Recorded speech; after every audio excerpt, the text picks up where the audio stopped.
در چند روز گذشته، دو سه روز میشه البته، شاید در فیسبوک ها دیده باشین، بعضی دوستای ما که بیکار هستن خدا خیرشان بده، عکس ها را گرفتن اما او را ادیت کردن که مثلا کلول پشته ترجمه شده، این دروغ است. سرای شمالی ترجمه شده، این دروغ است.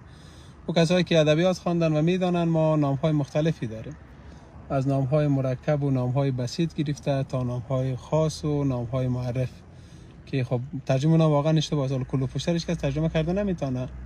و اگه تابلوها رو دقت کرده باشین، چون تابلوها عموما به سه نام هست، به زبان دری و پشتو که زبان های ملی ما و شما هست، و همچنین زبان انگلیسی که بخواین نخواین، هم ما تمام اینا رو با سه زبان در گوگل مپ تنظیم کردیم و در این حال مسافرای خارجی میاین باید بتونن از طریق گوگل مپ آدرس رو پیدا بکنن. دیگه اونجا که شما ببینین سرای شمالی، فقط سرای شمالی نوشته است، کلول پشته نوشته است. دیگه یک تعداد عکس‌ها رو ادیت میکنن میمانن و جالبتری از کسایی که سالها خبرنگاری تدریس کردن کاملا کورکورانه او را کاپی میکنن بدون که اصل مطلب ببینن و ادیت بودن و از دور مشخص است، چون فونتی که انتخاب شده برای اینا تیتر است.